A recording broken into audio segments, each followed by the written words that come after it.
Kasi yung pangalan mo, may marker doon. Right? May marker doon, tatayo kayo doon. Then, you can say, hi, I'm Chica Castillo. I'm 17 years old. Mga gano'n. I'm from Caloocan City. Then, kailangan, from the start na binukod niyo yung bibig mo, magka-interest na sila sa inyo. Alright? So, hindi yung parang, Chica Castillo. Parang kanya-kanya kayo. So, kunyari, hindi tayo doon. Alright? So, syempre, besides doon, kailangan may tawid nyo maigi yung kanta ninyo. Kasi yung bawat kanta ninyo, kasi ang text namin, diba, top 2 choices. Tama? Yun ang text namin sa inyo. Ibig sabihin, yung binigay ninyong kanta ninyo, doon kayo magaling. Alright? Kaya tata kami, wala yung iba, last minute, gusto magpalit, which is hindi dapat. Kasi as a singer, dapat alam mo kung ano yun. At alam mo kung dito yung pinuntahan mo, right? So, kailangan, from the time na binukal yung bibig ninyo, maging ka-interesado kayo dun sa judges, dun sa camera, dun sa monitor, alright? Kasi, character at boses ninyo ang titignan dito. So, huwag kayong maliya, be confident, kailangan itawid ninyo yung kwento ng kanta.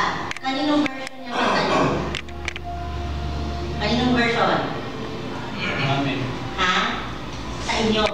Okay, hindi yan kay Regine. Hindi yan kung sino man yung kumanta talaga niyan. Version ninyo. Okay, kung papaano nyo siya gustong ilahat, kung papaano nyo siya gustong maipalaman doon sa makikinig sa inyo. So, hopefully yung kanta ninyo, hindi lang hanggang inyo tumawid, magkaroon ng connection. Connection is the key sa connection. Ako kami lang kahit anong ganda ng boses, parang kumakatalog sa boses. Nawawala na sa dito.